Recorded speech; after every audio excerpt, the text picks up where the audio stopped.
দেখতে পান, তুমি মনে মনে একটা কথা কল্পনা করছো, দুনিয়ার কাউকে বলো নাই, তোমার মুখ দ্বারাও বলো নাই, শুধু মনে মনে কল্পনা করছো।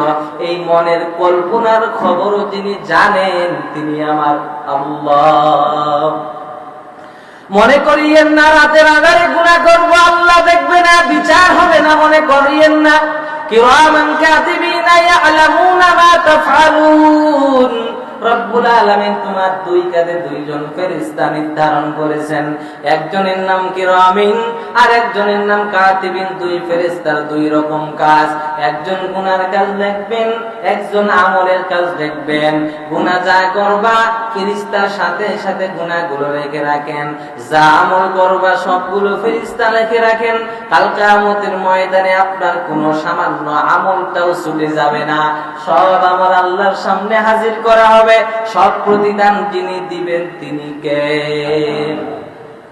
এজন্য বলি ভাই, গুনাহ ছেড়ে দাও, কোরআনটা পরিপূর্ণ মানার চেষ্টা করো, আমল করো। কিছু অংশ মানবা, কিছু অংশ মানবা না, এটা হতে পারে না। কোরআনের পরিপূর্ণ অংশ মেনে নাও। অন্য